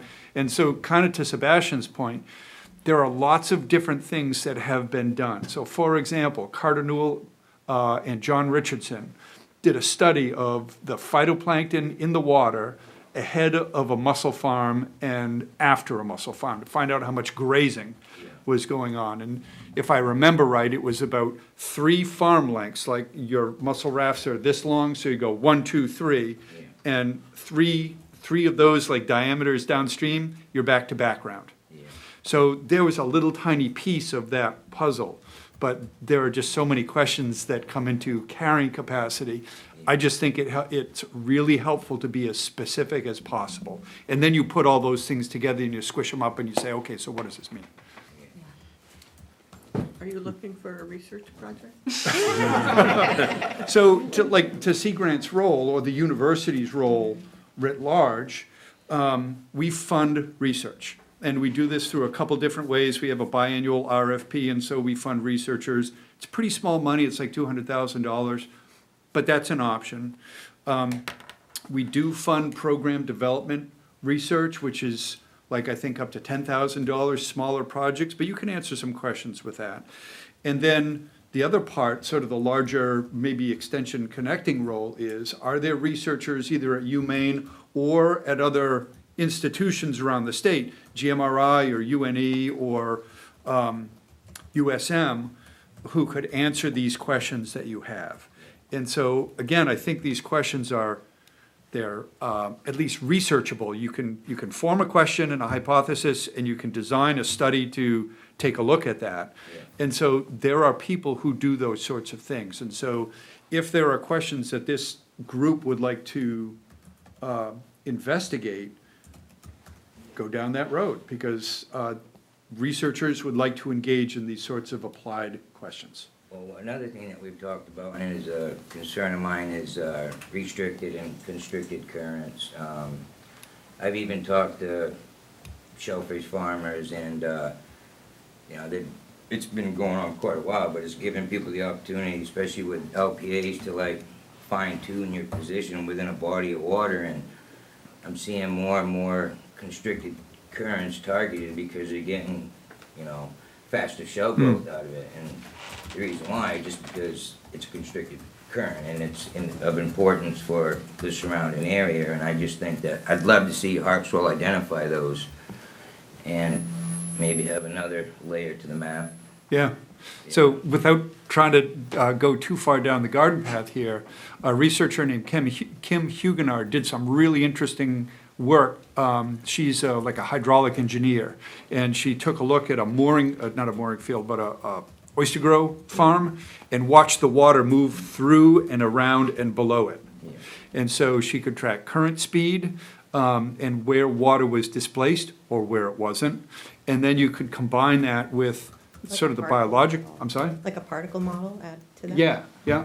And then you could combine that with the, well, what's in the water or what's not in the water. And so you start to get a sense of what's happening physically and biologically. And again, you put that stuff together and hopefully you understand that system better. These are all researchable questions. I think I would summarize our committees, like, some of our concerns are, I see kind of the different stuff that gets worked on and studies that are done. I think that we're probably getting at a point in aquaculture as we're getting more saturated and these questions are coming up. It would be nice to see more of a balance of maybe taking our foot off the gas on doing the training new farmers and doing the aquaculture and shared water stuff that was, that we've been doing for a long time, and maybe shift it to the other end of the spectrum and start looking at, okay, now that we've got a good number of farmers and a lot of interest, let's make sure we're moving ahead responsibly. Let's measure those impacts. Let's figure out how much is enough aquaculture in different areas and where is there room for growth and where should we be treading a little more carefully. I don't think that's like a huge priority right now, and I personally would like to see more of a shift into that, because those are the concerns that I hear from the people that I work with, is we just want to be careful so that everybody can continue to make a living. Can I ask a question on that?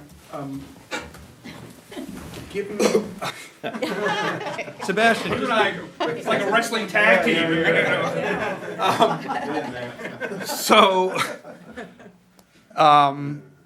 That's a question that causes me to ask a question, which is, given the speed of gentrification that we are seeing in our coastal communities right now, do we have time to take our foot off the gas pedal? Because once those communities convert away from working waterfront communities, they will never go back.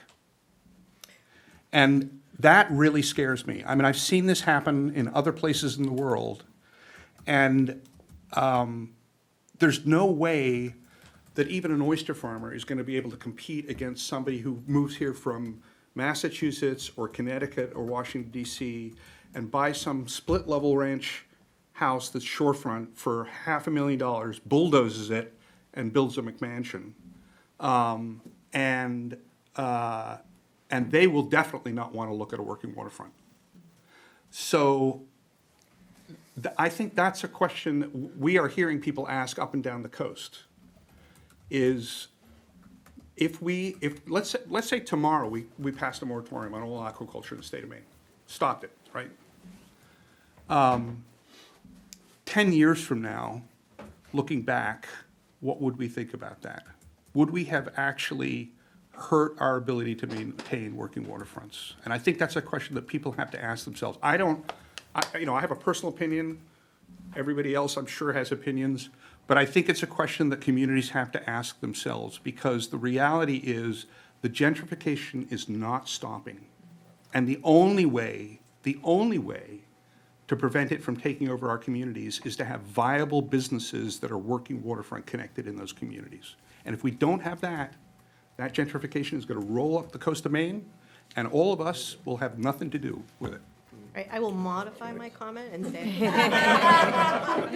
I would like to see more care taken where aquaculture is interfacing at a much bigger level with heritage fishing. Yeah, sign me up. That's what I was Sign me up. getting at, really. Absolutely. Yeah. can I add something there? 'Cause it might be a good segue. So in your email, you had mentioned maybe hearing more about the Georgetown model, which we've talked a little bit about, because that model was designed specifically for providing opportunity and access, particularly for smaller operators, into the future. Kind of like baking that into a town or an organization. And if this group would like to hear about that, I can tell you some things, but really you should hear directly from them. And so they have, I think it's about a dozen producers in that group. Pat Burns was one of the architects of the whole thing, and Stephen Mace is now the president of that group. But if the town thinks, and this is maybe not directly to what we're meeting here for today, but kind of adjacent to it, if you think that trying to preserve that access is of interest, and this is one model to maybe consider. I think we were going to be talking about that before we had kind of this particular moratorium crisis discussion on our plate, and so I think we would get back to it probably once we've kind of worked our way through this project and got to a point where we feel okay about this. I have said this before, I'd certainly like to hear more. You're right, it's adjacent, but it is a way to regulate quality, which the association does as well. You've put out a document of best practices in We do, and we're aquaculture. about to re-up our BMPs this Yeah. year. We have a project this year to redo them. Yeah. Because they need updating. Well, everything does, but I think it allows some oversight by itself that fits in the community. And that's how I've heard it described. So, I guess the question is now, I mean, with the Aquaculture Committee, the DMR and Sea Grant, help with this committee to create a guideline, let's just not say for the carrying capacity, but we can start to work with Sea Grant to start to ask some of these questions like Dave has been asking, to get that research on the move. You know, we're not gonna put it on here now because otherwise we're making an assumption. And I don't wanna do assumptions, I wanna know, like a lot of us do. So by putting the coexistence together, is that something, you know, how best can we all manage this so we all can agree? By not saying no to any one fishery, but again, back to the guidelines, your third bullet point on the criteria list is fishing and other water-related uses of the area. Which comes back to, well, if the town, through this committee, decides that 3 of the coexisting fisheries are already taking place in this body of water, and the town recognizes that as part of our criteria and our ask from other town members and the town fisheries saying, if the town adopts it, saying that if 3 overlapping fisheries are taking over an area, it's just a no-fly zone. But it also, by mapping these, also opens up every area that's suitable for coexistence too.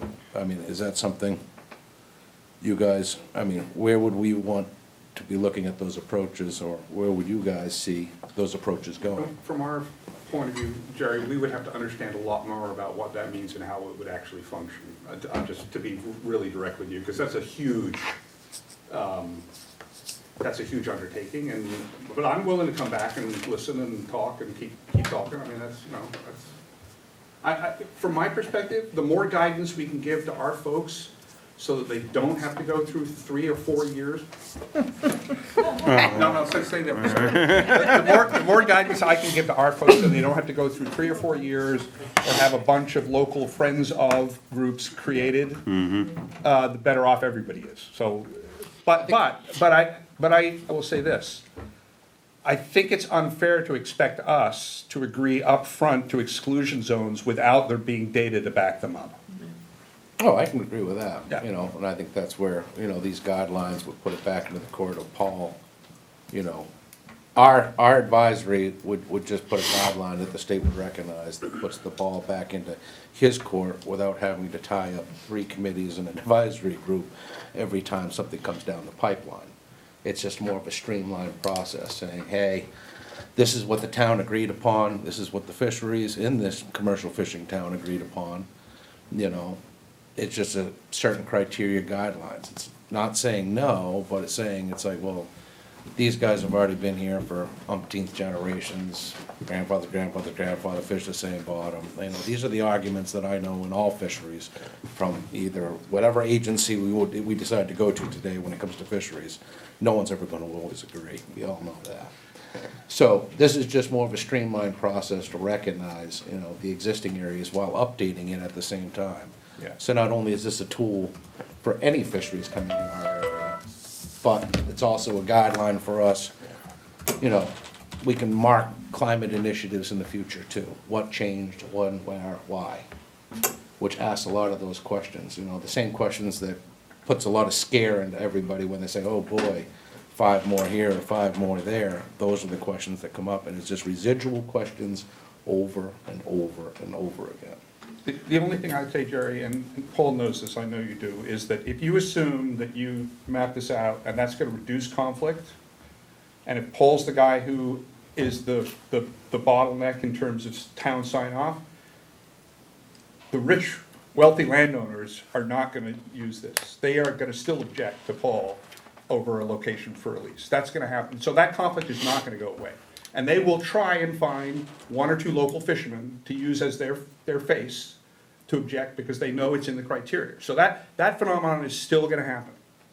This system is not gonna make that go away.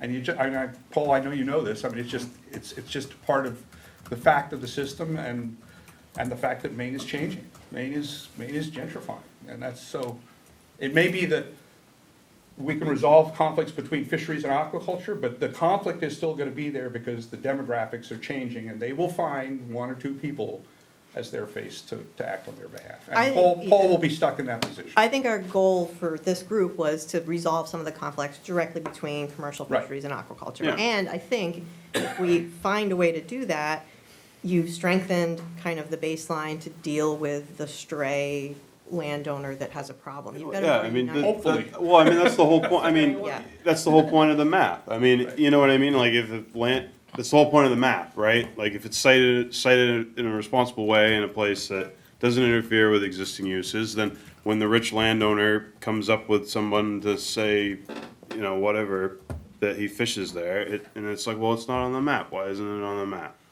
Well, Let's hope it works because that he way.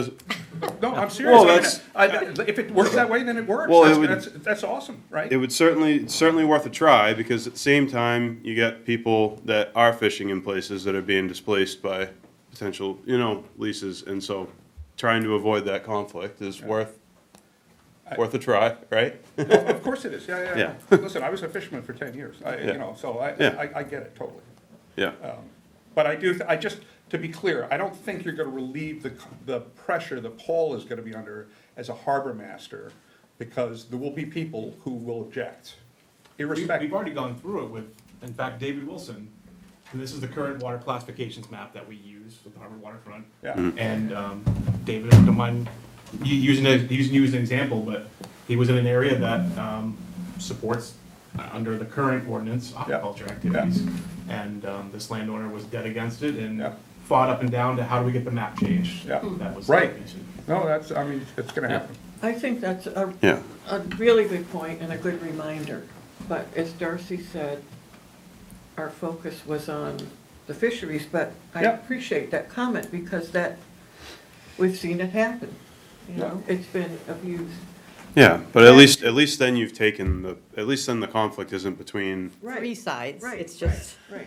yeah, and the town has a lot better position to handle It's that. more Not- united. Sorry, Paul, but, but, you It know, all comes back to you. to expect the guy that's, you know, to expect individual fishermen that are trying to make a living and go home and take care of the kids at night to be able to fight these fights versus you being able to fight it with the tools that, you know, that we're trying to create it's a different And- animal. Well, sorry, just going back to Jerry's point about process, I don't think we're there. I think I've heard the town has a lot more leeway than perhaps we thought in coming to the town. It doesn't have to be, it's only Paul. I mean, Kevin was talking about there are 3 committees that people could, they're already advised to talk to towns, but they could be more specifically advised. And then the process continues. I don't think we know exactly, but we have more leeway. So I think we should take advantage of that. And we could say we want to see about regulation around pre-applications for experimental. I mean, that could be that seems like an easy, not painful ask, maybe, that's not well, gonna. I think it's always painful, but. Oh, I mean, shouldn't be. somebody I who mean, doesn't that's the like whole, it. Right. But That's it the whole seems point. It like- seems reasonable and it lines up with our goal. We're just It trying to does. stop bad things from There's- happening at the front end and make the whole. there's no process good smoother. excuse for that not being a requirement. Yeah, There's- There is no good excuse. So I guess it comes back to the DMR hands us the law, which the guidelines that you were, you know, what you would consider to be, you know, what you're upholding it by. To the council, I guess, would be the next step, really, Well, right? I Well, think she was gonna send some stuff to Paul to look at actual examples of when they've done that. Yeah, I was gonna send some examples to Paul, and I'll follow up with that, and I'll also give Paul the date of the DMR Aquaculture Advisory Council meeting. And so that way, if someone, which I would highly encourage, if someone from this committee or the town of Harpswell wanted to come, those meetings are in person and remote. If they wanted to come and talk about this with the Aquaculture Advisory Council, I think that would be great. Might be a good opportunity too, to think of, talk through if the town is interested in some of those pre-application requirements, to get more kind of input and information, on those things. I think that that's a great forum to do that. And I was just gonna echo, the point that, the towns do have leeway, towns do have discretion in how they wanna structure their participation within the existing system, right? So the department, an example was, the department will go out and say, we'll give a municipality notice of a comment period. As long as we get the feedback by that deadline, that's awesome, and the law's not saying Paul has to give feedback, or, it has to come from a select board member. And so what we see is, what I'm starting to see is towns, like, for many different reasons, I think, are structuring how they do things differently. Several years ago, it would be not uncommon where we would get a harbor master questionnaire in, because it goes directly to the harbor master. And the harbor master would fill it out, and then we would render a decision, and we'd cite the questionnaire, and then other people in the town would be like, I didn't even know that the harbor master submitted that, and that's not like what we would have expected for feedback. And so this has evolved to a place now where now on certain cases, we're getting, we might get feedback from the select board. Maybe it came directly from the town, and the town might say, we held a discussion on this, here's what the concerns were that were raised. We might have situations where we get back a completed harbor master questionnaire, but comments from another committee as well. So towns have a lot of, I just use that as an example to highlight that towns have a lot of discretion in how they structure their participation, who submits comments on behalf of the town. I think the key thing though is making sure that we do get that feedback, and that we get the feedback by the deadline. Because all of those deadlines are set in law and rule, and on top of that, if we don't have feedback, that's a missing data point. So, and that information is so important to the work that we do when we're evaluating sites.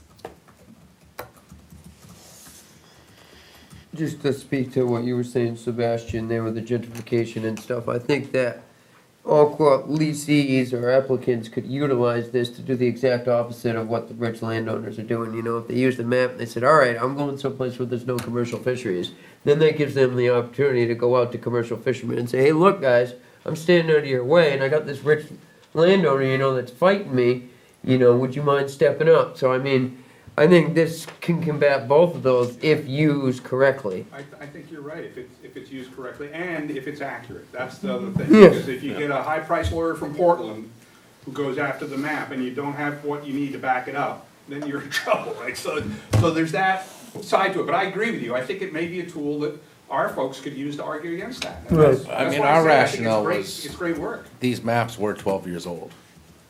The maps that we're pre-existingly using, they're 12 years old. Things have shifted, This is our way of approaching it as, well, let's just get up-to-date information, the best available. Again, we can't ask Coca-Cola how to make Coca-Cola.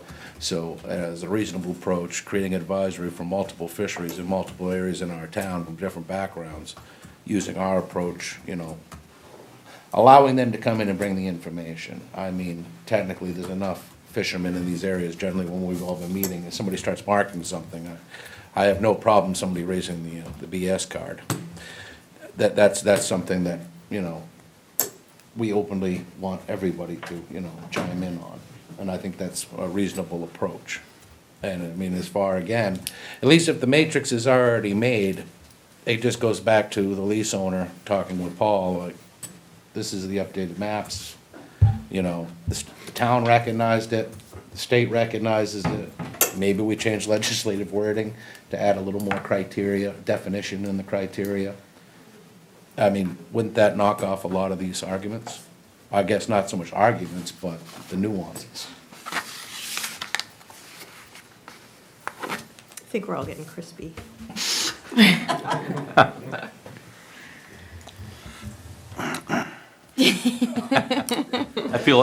feel the eyeballs on me. Been amazing. Can I make a comment? Yep, we're about to head into public comment, so. Oh, cool. Good timing. Hi, thanks for allowing me to have a say here or make a few comments. My name's Bailey Bowden. I am a consultant for Protect Maine's Fishing Heritage Foundation, which supports small-scale aquaculture, but isn't real happy with industrial-scale aquaculture. And I'd just like to rewind a little bit about a few comments. One of DMR's favorite statements when they want to close a fishery is acting out of an abundance of caution. There doesn't seem to be much caution when it comes to aquaculture. There's no plan in place that addresses any of the concerns a lot of people have, like how much is too much, what is carrying capacity. Dana mentioned, this is a great avenue to do research. I believe personally, perhaps not on behalf of Protect Maine's Fishing Heritage Foundation, but if the state is in the position to license and regulate this, they're the ones that should be doing the research to make sure no environmental damage is being done. So one of the things I'd like to point out just quickly is in Surrey, I'm from Hancock County, feral oysters are now settling on the shoreline. They're escapees from aquaculture operations, LPAs. I think there's 8 or 10 in the river. DMR was just there doing a survey to look at the interaction between oysters and other shellfish and what's going on in the environment. And they identified that oysters are growing there at a density of 30 oysters per square foot. So one adult oyster filters 50 gallons of water, 30 of them is 1,500 gallons of water per square foot. This area is closed to harvesting due to pollution, this entire bay. I mean, there's several miles of shoreline. So these oysters are just going to continue to grow and expand on this shoreline. And eventually they're going to just take up all the plankton that everything is relying on, from crayfish, juvenile fish, other shellfish. They're going to consume the planktonic form of other species like lobster, scallop. That's a huge environmental impact for our existing fisheries and the existing environment that everyone enjoys. We all like seeing fishhawks, osprey, bald eagles, kingfishers show up and eat these marine species. I mean, that's all part of this. This is a huge, huge, complicated issue.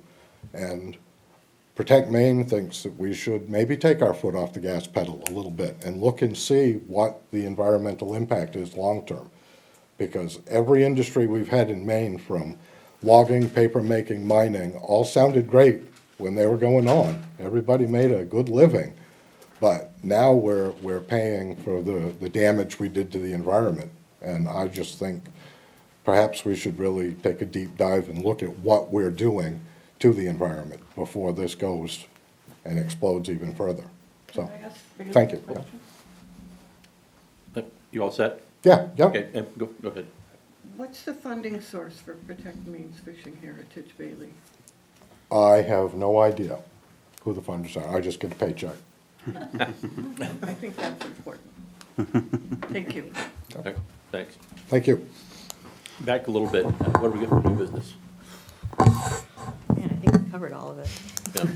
Adjournment's starting to sound pretty good for you folks. What's the next step? Yeah, when it comes to the next meeting, I think now that the election cycle, we've gone through all that, maybe it would be really helpful if you could help bring, Allison? yeah, if she would come back and we could maybe talk about, timing wise, we'd be getting into December, and if we did want to try and support any changes to current regulation, then it'd be helpul to, if we could get our representatives and You her know to who come. the Senate chair is for the Marine Resource Committee? It has been Cameron Rennie. Yep, maybe get them as well. Yeah, if of course, the committees can change. Oh, yeah. We were talking about that, but hopefully we have the same. Yeah. I think they like what they're doing, but, you know, they don't need them on tax. Yeah. They don't. But just, anyway, timing wise, you know, I think going forward, it would be a good opportunity to kind of get back to that side. And then moving from there, work on, you know, well, obviously continue to work on the map and whatnot, but, kind of work on the. Yeah, the map's, you know, close to done. I just, like I said, I got Yep. a few more things to digitize, and then a But- handful of guys I want to check with, and then just make sure, give one last public notice for everyone, and spread the word yourselves. Like, Yeah. hey, if you want some input, Well, things are slowing down fishing wise, and so, pick some. it'd be a good opportunity to, yeah, especially try and, you know, there's a handful of areas on the map that, I know specific people that fish those areas that, it'd be good to contact, so.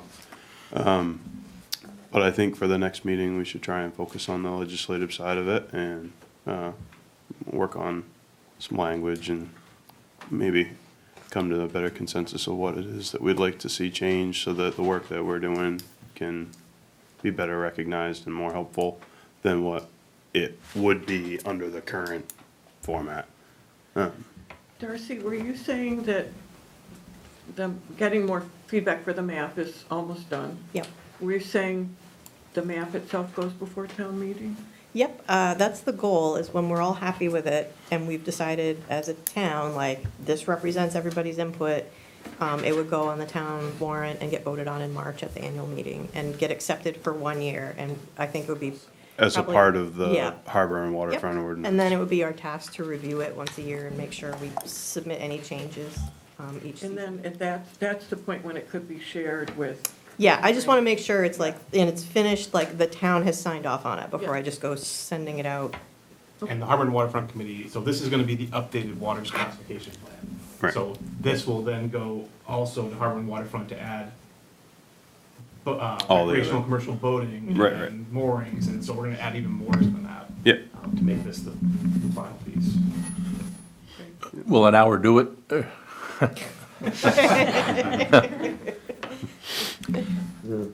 2 hours barely did it tonight. So do we do it 3:30? That way we're definitely done at 5, well, whether we're done or not. For the next meeting? Yeah. Is that okay with everybody? 3:30 set up? Yep. I think this is great.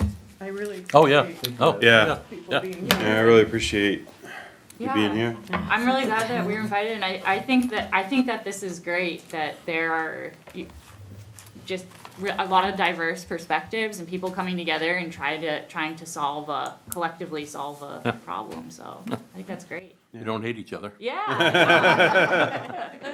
We're just tired. It's not my first one today. Yeah. No, I appreciate it, so All right. thank you. Yeah, Thank you. thank you. Let me give one last chance at public comment. Once, twice, gone. All right. Thank you. We're adjourned.